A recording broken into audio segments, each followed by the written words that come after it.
Assalamualaikum warahmatullahi wabarakatuh. Salam sehat, salam presisi. Saya Evi, saya adalah staf Rumah Sakit Bayangkara tingkat 2 Sartika Asi Bandung. Sahabat sehat, Rumah Sakit Bayangkara tingkat 2 Sartika Asi Bandung kali ini memiliki program yaitu KERSA. Apa sih KERSA? KERSA adalah Kepoin Yuk Rumah Sakit Bayangkara tingkat 2 Sartika Asi Bandung. Ada apa aja di KERSA? Ngobrol barengnya bukan cuma ngobrol bareng biasa aja ya Sobat Sehat. Ngobrol bareng tentang bagaimana dan apa yang ada di Rumah Sakit Bayangkara tingkat 2 Sartika Asi Bandung. Narasumbernya siapa? Dokter, perawat, penunjang medis, dan semua yang terkait dengan pelayanan kesehatan yang berada di lingkungan Rumah Sakit Bayangkara tingkat 2 Sartika Asi Bandung. Dan kali ini kita akan kedatangan guest star, tamu yang sangat luar biasa yang bertemakan tentang forensik. Beliau adalah Kombes Pol Purnawirawan Dr. Adang Azhar SPF DVM. Beliau adalah Kepala Bidang Kedokteran Kesehatan Polda Jabar pada masanya.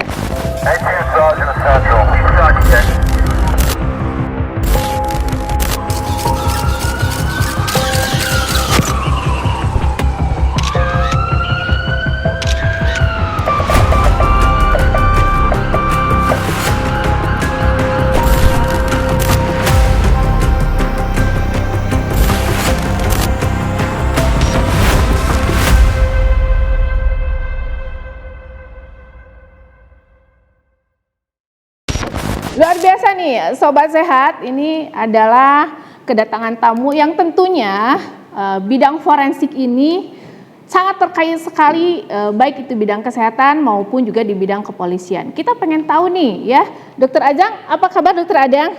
Alhamdulillah sehat. Sehat ya. Sobat Sehat, beliau walaupun sudah purna bakti, tetap mengabdikan diri beliau, tetap mengabdi di bidang kepolisian, dan tentunya ini sangat membantu sekali baik dalam bidang kesehatan maupun juga di kinerjanya polisi.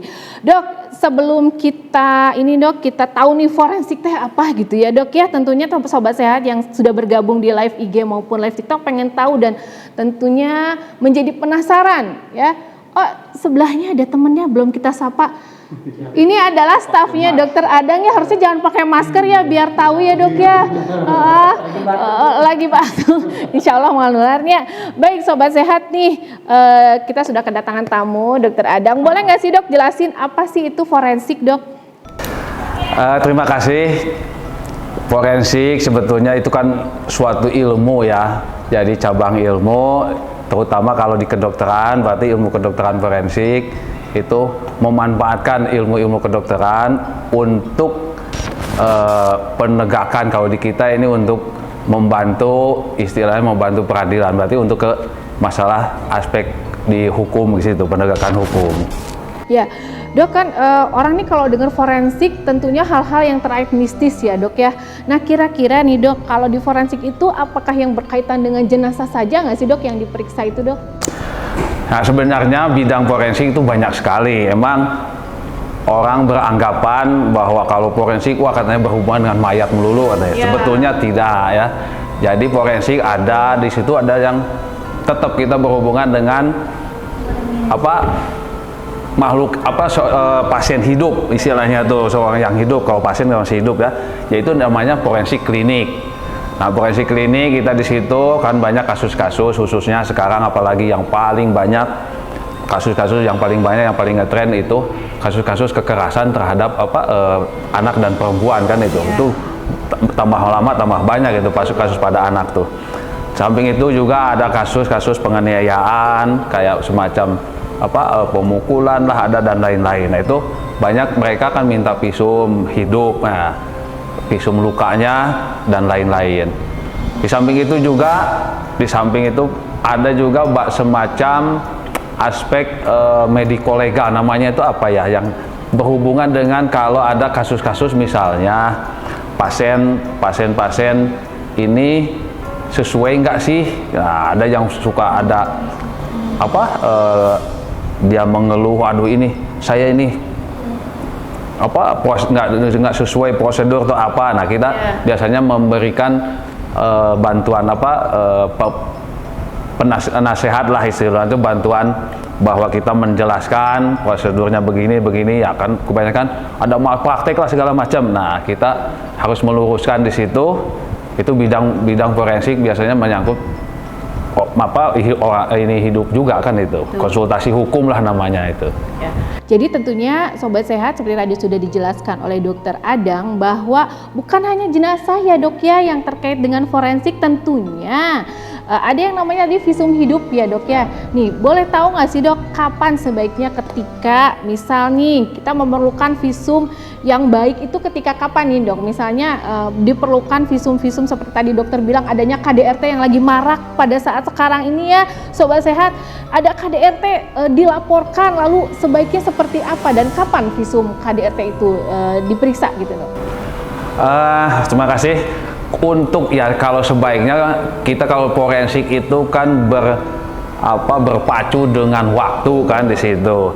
Jadi kalau namanya orang hidup, nanti kalau ada luka, kalau ada apa, tambah lama kan jadinya menyembuh.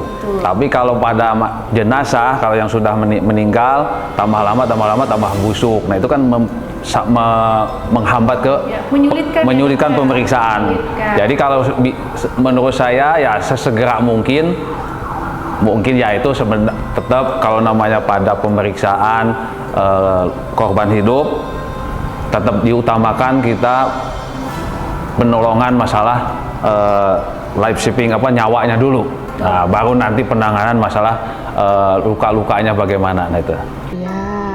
Jadi sesegera mungkin ya Dok ya, baik itu visum hidup ataupun visum mati. Ini Evi mau nanya sama Pak Aan ya, Pak A, ada kendala nggak sih dari Pak A sendiri secara administratif di bidang forensik sendiri gitu terkait dengan pemeriksaan pasien baik itu pasien hidup dan tentunya jenazah, ada nggak kendala dari segi administratif atau apa dulu nih yang mungkin Sobat Sehat pengen tahu, kalau kita mau visum saya harus gimana dulu nih, barangkali Pak A bisa bantu jelaskan. Terima kasih BP, mohon izin kalau kendala di kami mungkin karena pasien sendiri itu kan kadang dia datang sendiri sama keluarganya gitu kan, mau divisum karena kan kalau dasarnya visum itu kan surat permintaan penyidik.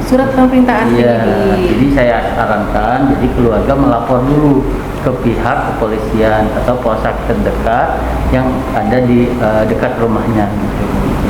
Oh, dari TKP-nya gitu ya, yang paling dekat TKP harus melapor dulu, lalu juga nanti dengan membawa surat itu baru datang ke rumah sakit. Bisa nggak kalau misalnya pasiennya datang dulu, dia datang baru nanti suratnya menyusul gitu, bisa nggak Pak? Oh bisa, ditangani terlebih dahulu nanti seperti tadi yang Dokter Adang jelaskan, ada dokumentasi terkaitnya ya. Nah jadi gitu ya Sobat Sehat, forensik ini tidak terkait dengan jenazah atau juga tentunya yang seperti dibayangkan gitu ya, tapi juga terkait dengan visum hidupnya juga. Nah kasus hebat apa yang istilahnya yang pernah viral, yang pernah atau yang lagi booming yang pernah dipegang oleh Dokter Adang ataupun Pak? Dulu saya nangani ikut bareng-bareng ya itu baru kasus Priuk itu kan gali kubur banyak. Terus kasus-kasus teroris itu kalau zaman dulu kan kayak Azhari segala macam. Nah itu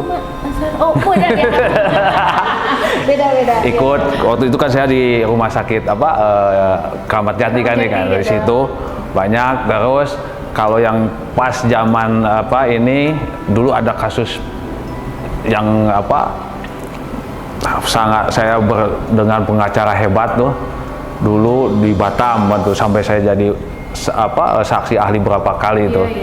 Itu kasus anggota sih sebetulnya, tapi hebat juga itu, sangat hebat intervensinya. Itu alhamdulillah juga itu meskipun di tingkat pertama kalah ya nggak tahu juga kan itu, tapi si itu banding tetap jadinya menang. Kan kalau namanya bukti dari hasil pemeriksaan ya kita tidak bisa ngarang-ngarang, seobjektif mungkin emang begitu ya, itu apa adanya. Emang tergantung namanya sistem pengadilan di kita kan ada hakim terakhir yang memutuskan, itu keyakinan hakim kan itu. Terus kasus yang paling ini yang nangani sendiri yaitu kasus sampai ke Kemenkes juga itu dulu tuh masalah anak ya. Masalahnya itu anak orang dari anak dari orang Amerika sih. Di NTT kalau nggak salah itu. Udah lupa waktu kasus di NTT. Dia masalah karena salah transfusi atau bagaimana. Nah itu sampai karena menyangkut orang bule kan itu kan orang Amerika, orang rame itu. Ya, ya. Tapi terselesaikan ya dok ya, alhamdulillah ya. Nih hebat banget nih. Gue startnya kita kali ini ya luar biasa. Tepuk tangan dulu dong.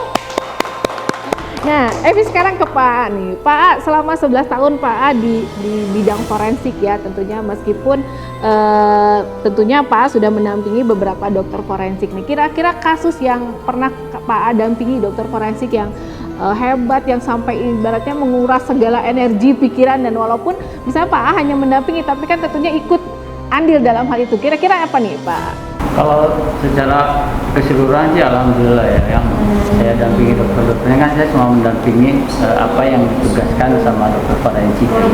Tapi selama kasusnya itu ya alhamdulillah tertangani semua. Gitu. Jadi ada kasus pembunuhan yang anak di bawah umur, gitu, kasus KDRT, semuanya alhamdulillah bisa tertangani sama dokter-dokter forensik yang disampaikan. Iya. Ini luar biasa sekali ya Sobat Sehat tentunya. Ini Dokter Adang, Evi pengen tahu nih pertanyaan satu lagi nih ya Dokter Adang. Di tahun sekarang nih dok, kasus terbanyak yang dokter tangani terkait dengan forensik itu apa dok? Nah ini makanya ini, saya agak aneh ya emang sekarang kenapa sih pada kasus-kasus kok ternyata banyak korban pada anak-anak ya. Fenomenanya ya? Iya pada di bawah umur nggak tahu juga. Terus kok nggak tahu tingkat kesetresan anak-anak sekarang tuh kenapa ya? Kok gampang sekali, sekarang kasus banyak sekali, bisa malah kayak semacam beban pikirannya bagaimana kok sampai ada yang bunuh diri segala macam kan itu. Aneh makanya nggak tahu juga. Fenomenanya saat sekarang ini ya dok ya? Ya itulah kok kasus-kasus apa depresi sekarang mungkin atau tingkat stresnya lebih hebat ya nggak tahu juga ya, tapi yang jelas kasus sekarang itu banyaknya kan ke situ tuh. Terus kasus kekerasan kan kemarin kekerasan anak baru tuh saya nangani juga SMP itu. Iya. Saling meninggal, enggak malah meninggal juga disebabkan karena bullying di sekolah atau KDRT di lingkungan rumah tangga dok? Ya di sekolah sih jadinya jadi berantem malah, tapi berantemnya lebih brutal kayak itu. Sampai bawa alat dipukulkan ke kepala jadinya meninggal kan. Nah nih Sobat Sehat, tadi disampaikan oleh Dokter Adang dari di tahun 2024 nih belum di akhir ya dok ya, masih pertengahan. Kasus yang banyak adalah terkait dengan kasus KDRT dan kekerasan pada anak. Ini bisa terjadi mungkin bullying ya dok ya, dan juga pola asuh yang ada di rumah ini nanti kita akan bahas di ngobras berikutnya. Barangkali nanti timnya dari rumah sakit kita bakal ngundang lagi siapa lagi gue star terkait dengan kaitannya dengan yang tadi Dokter Adang nih. Ini harus diungkap ya dok ya, kenapa sih justru di tahun sekarang belum berada di akhir tahun di 2024 kasus yang ditangani oleh Dokter Adang sebagai dokter forensik banyak terjadi di kasusnya KDRT dan juga kekerasan baik itu pada anak maupun pada perempuan dan anak ya dok ya. Nah ini penting banget nih sobat sehat. Nanti kita akan minta tim dari Rumah Sakit Bayangkara Tingkat 2 Sartika Asi Bandung untuk kembali mengundang gue star berikutnya atau barangkali duet nih dengan Dokter Adang supaya terungkap nih dok kenapa ya kasusnya kok makin meningkat. Nah kita jadi tahu ya sobat sehat, ternyata nih nggak harus ya dok ya. Misal nih dok, misalnya ada kecelakaan misalnya kecelakaan lalu lintas nih dok. Nah keluarga meragukan bahwa itu kecelakaan lalu lintas. Nah itu harus gimana nih dok? Ya sebaiknya tergantung ya itu, makanya ada dualisme kalau di kita ini yang masalah kecelakaan lalu lintas. Ada yang mewajibkan untuk otopsi, ada juga yang tidak. Nah itu makanya beda kepentingannya lain-lain itu malah tergantung kepentingannya. Nah yang kepentingan yang mana itu biasanya suka tetap kalau dia tidak diotopsi akibat penyakit bukan akibat penyakit atau akibat meninggalnya itu benar-benar kecelakaan. Nah itu mau tidak mau itu kita harus otopsi kalau yang model Kan itu. suka ada nih dok, ditemukan misalnya ada dalam mobil gitu kan ya, nah seperti itu tiba-tiba sudah tidak bernyawa, nah itu bagaimana itu dok? Pernah nggak dok nanganin kasus seperti itu? Ya, yang model begitu emang ya itu biasanya kan, nah yang dicurigai itu kan dia ini benar-benar meninggal akibat kecelakaan atau sudah meninggal di pura-pura ini kan dibikin skenario supaya wah ini mati akibat kecelakaan, padahal sudah meninggal tapi nah itu kita yang harus bisa membuktikan ini benar meninggalnya akibat dari kecelakaan atau emang sudah meninggal, dibikin skenario biar kelihatan seolah-olah ya, nah itu. Nah tentunya ini kerjasama dengan penyidik lagi ya dok ya. Jadi dokter mah jeng penyidik aja gitu ya. Nah seperti itu sobat sehat. Ini dokter Adang, Evi boleh tahu nggak sudah berapa lama sih dok jadi dokter forensik? Udah cukup lumayan lah. Jadi lulus tuh saya dari kedokteran forensik tahun 2004. Jadi udah 20 tahunan ini. 20 tahun sobat. Ya 20 tahun ya dok. Dokter pernah nggak menangani kasus yang paling sulit nih dok? Menangani kasus forensik itu kasus apa dok, izin?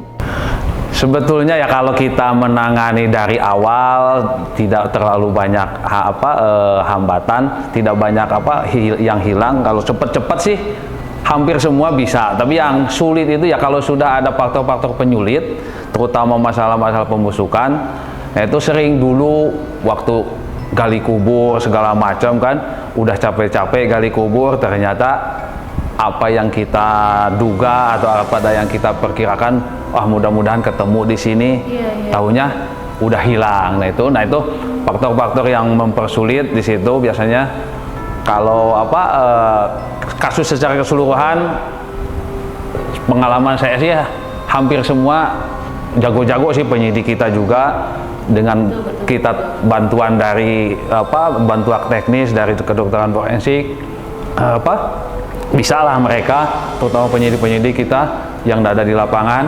Tapi kalau dari segi kami untuk pemeriksaan kedokterannya kebanyakan yaitu kalau pas sudah, terutama kalau gali kubur lah segala udah busuk, nah itu agak sulit memang tuh. Jadi lama ya dok ya dalam pemeriksaannya, dan tentunya juga yang data-data yang dibutuhkan agak sulit ya dok ya, seperti itu. Dok 20 tahun di bidang forensik, pastikan suka ada mistis-mistis nggak sih dok? Kan horor nih ya, apalagi misalnya kayak gali kubur gitu ya, atau jenazah yang istilahnya ditemukan sudah lama dalam keadaan tidak utuh, tuh pernah ada nggak sih dok kayak gitu dok? Sering itu sudah emang.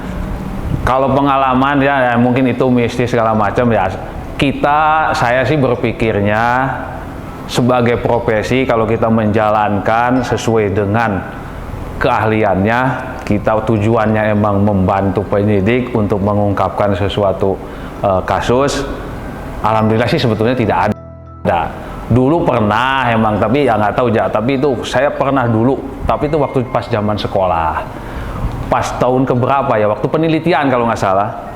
Justru lagi sekolah nih dok? Ya pas lagi penelitian, mungkin itu nggak tahu, mungkin sayahnya bagaimana, mungkin lagi pikiran bagaimana. Penelitian waktu itu penelitian dari tulang simpisis pubis. Oh malah sayanya jadi kena juga sakit di situ tuh 3 hari. Tapi ya kesana sih nggak ada lagi. Kesini nggak pernah ada apa. Nggak pernah ada didatengin gitu dok? Diikutin gitu dok? Kalau nggak pernah ya dok? Masya Allah. Kalau Pak A sendiri nih, kan Pak A juga sudah berapa tahun nih Pak A pegang forensik rumah sakit nih? 11 tahun. 11 tahun. Ada nggak sih Pak A kan duduknya di ruang forensik gitu ya? Pernah nggak sih ada, kan pasti ya sobat sehat, namanya urusan dengan forensik itu kan kalau kita lihat di YouTube nih ya, di mana-mana tuh kita suka ngelihat ada podcast yang misalkan tentang forensik didatengin lah gitu kan, kayak ada dimintain tolong kayak gitu, tolongin dong saya, atau misalnya mata saya nggak ada satu. Pernah nggak sih dok, atau Pak A sendiri ngalamin kayak gitu? Nggak pernah ya? Atau ini kan di forensik nih sobat sehat, teman-teman yang ada yang lagi pada ikut live ya, kita juga ada dokter-dokter muda yang praktek nih di kita juga ya, dokter Adang dan juga Pak A. Dari mereka pernah nggak ketika diajak diajak untuk ekshumasi atau diajak untuk kegiatan-kegiatan otopsi, pemeriksaan luar atau pemeriksaan dalam, pernah nggak sih ada yang ketempelan ibaratnya gitu ya, ketempel kayak gitu, pernah ada nggak sih Dok atau Pak A? Nggak pernah ada ya. Tapi dari mereka ada yang nggak mau ikutan gitu dengan kondisi jenazah yang udah busuk gitu, ada nggak? Nggak ada ya. Luar biasa banget nih. Baik, nah itu Sobat Sehat ya, tadi ilmunya bagus banget nih dari Dokter Adang terkait dengan forensik. Kita semakin tahu pentingnya forensik itu seperti apa. Amit-amit sih sebenarnya nggak mau ya hubungan sama dokter forensik gitu ya. Kudu berobat ke dokter forensik, aduh nanti dulu ya. Tapi terkait dengan tadi nih KDRT, itu kita harus peka banget gitu ya. Jangan sampai nih udah berlarut-larut, udah lama baru namanya butuh visum. Padahal tadi udah dijelasin sama Dokter Adang, ketika visum itu sudah lama, kejadiannya sudah lama, dan itu akan menyulitkan untuk dilakukan visum ya Dok ya, terutama visum hidup terkait dengan KDRT yang tadi sudah dijelaskan juga Dokter Adang di 2024 ini lagi booming banget. Kenapa ya KDRT dan bullying terhadap anak itu lagi tinggi-tingginya? Nanti kita akan ungkap, kita juga akan tahu, kita akan undang Westar selanjutnya terkait dengan kasus yang tadi Dokter Adang jelaskan. Kenapa bullying dan juga KDRT itu lagi booming banget di pertengahan tahun di 2024, belum akhir tahun loh ini Sobat Sehat, di masih pertengahan tahun tapi ternyata kasusnya udah meningkat. Nanti kita juga pengen tahu, kita bisa undang Westar lainnya terkait dengan kasus-kasus yang lagi ramai pada saat sekarang ini ya. Sobat Sehat, kepoin terus Karsa, kepoin terus Rumah Sakit Bayangkara tingkat 2 Sartika Asi yuk. Semakin tambah ilmu kita terkait dengan dunia kesehatan yang berkaitan dengan tugas-tugas kepolisian maupun juga masyarakat umum lainnya ya. Apa sih yang ada di sini? Terus pantengin IG-nya dan TikTok-nya Rumah Sakit Bayangkara tingkat 2 Sartika Asi Bandung. Ngobras berikutnya dengan tema yang luar biasa. Dokter Adang, Pak A, terima kasih waktunya sudah menyempatkan diri untuk berbagi ilmu yang tentunya bermanfaat untuk Sobat Sehat yang sedang ada di IG-nya dan juga TikTok-nya Rumah Sakit Bayangkara tingkat 2 Sartika Asi Bandung. Sampai ketemu di Ngobras berikutnya bersama saya juga Evi dengan juga tim lainnya. Tentunya masih bersama kita di Ngobras dan juga Kersa, kepoin terus Rumah Sakit Bayangkara tingkat 2 Sartika Asi. Salam sehat, salam presisi.